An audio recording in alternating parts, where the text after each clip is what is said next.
Did you know that there's more to just skill and fitness to being a great mountain biker?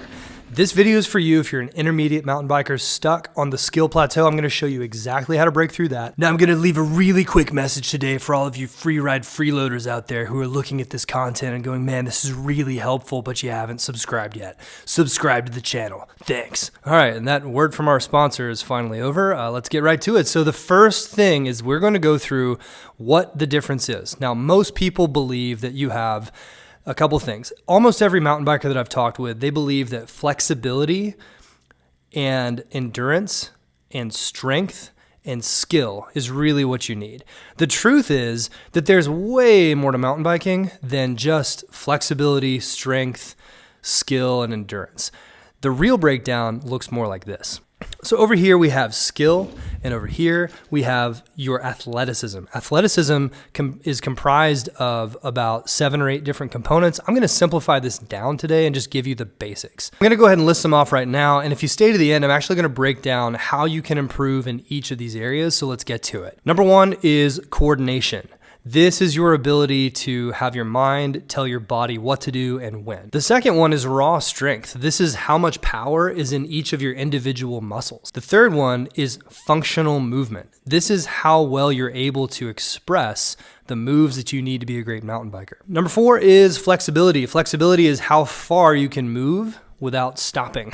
Number 5 is mobility. Mobility is your ability to influence your body throughout the entire range of motion, not just at the end. Number 6, we have endurance. Endurance is your ability to perform moves for a long period of time without getting tired, or even if you are tired, being able to do that move with quality. So these are just some of the components of being a great mountain biker. And I hate to break it to you, the fact of the matter is that if you get the best instruction in the world, and I don't care where you get it from, it could be from a pro, it could be from another channel, it could be from anywhere. You could be really good at extracting value from following a better rider.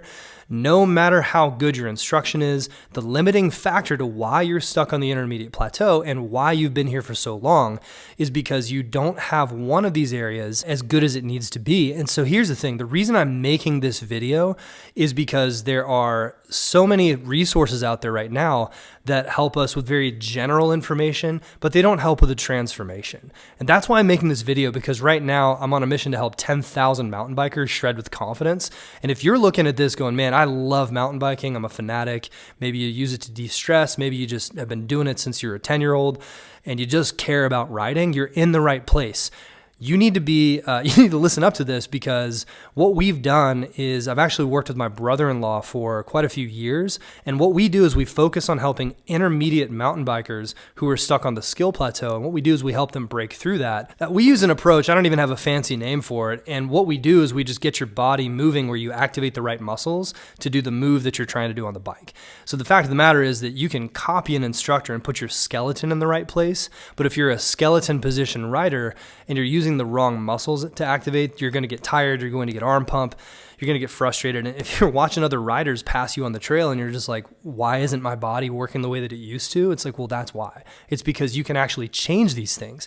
And if you have the right inputs, we're actually here to give you those inputs on this channel. Let's talk about how you can get better at some of these different areas right now. So the first one is coordination. Now, the problem is that with coordination, we think that, oh my gosh, I'm not coordinated. Or a lot of riders just think, well, there's some riders out there that, they're just fluid and I'm just a stiff person. I'm an engineer. I just think too much. Well, the problem of the matter is that you're thinking about riding. And what you need to do is you need to stop thinking about riding coordination. You need to start thinking about your body's coordination. And what you need to do is you need to start focusing on exercises off the bike that give you a challenge to your coordination. I mean, think about it. When's the last time you actually challenged your body to do something that you needed to balance while you were doing some timing? When's the last time you bounced a tennis ball in each hand? When's the last time you dropped a tennis ball on one foot and tried to catch it? If you're not doing these kind of things to challenge your coordination, then what's going to happen is your body's going to default to the minimum amount of coordination needed. So challenge your coordination, because here we believe that you can achieve great mountain biking, and it doesn't have to take years if you have the right inputs. So that's number 1. Let's talk about raw strength for a second. Honestly, this one's pretty easy. The biggest challenge that I see is that people think that they need to go lift a lot of weights. And to get very high levels of raw strength, you probably need to lift weights. One thing that you can actually do to build raw strength though is to do really good exercises like a basic squat and do it at 1/10 of the speed. Believe it or not, if you just focus on building a little bit of movement, that's one way to do it. The second way to do it is also to just do a lot of things like lunges. You don't need to do a lot of weights if you do a lot of repetitions. So a great thing to do to build some raw strength for a mountain biker is just to do 2 sets of 100 lunges twice a week. Can help a ton. So with functional movement, the best thing that you can do is to really pay attention to individual muscles as you're slowing down and performing basic movements. I see a lot of YouTube videos, I see a lot of Instagram where it's like, you got to do this crazy exercise to get better at mountain biking. That's fine if you're 22 and your body works great. But if you're 30, 40, 50 years old, the best thing you can do is simple stuff to challenge your body. Like, can you do a push-up and do it really smoothly without anything hurting? Next up is flexibility. This one's pretty easy. The problem that I see with most mountain bikers is that they do static stretching. One tip I'll give you is never, ever do static stretching before you go on a ride or before you work out. It actually shuts down your autonomic nervous system. It slows you down. And a lot of riders, what they need to be doing instead is they need to be doing active workouts. So what you need to do is seek out those active workouts to wake your body up. It's way more important. So do an active warm-up instead where you're moving around. It'll help you a ton. Actually, here's a link to a video that explains how to do this. Now, a big one that stops riders from progressing is this concept of mobility. And this is where I see the most myths. The thing that you are probably thinking is, I have tight hip flexors, my lower back is tight, my hamstrings are tight, I have to compensate because I hurt this knee or this shoulder. And the big myth is that you need to stretch these things out, when the truth of the matter is that you've spent years programming your body to move in suboptimal ways. And so what you really need to do is move like an athlete, and then you can expect your body to be able to do anything on the trail. So again, our mission here is to help 10,000 riders shred with confidence. And the big component of this that we all want to do is to be able to move like an athlete. The truth is, you're stuck not because you haven't practiced enough.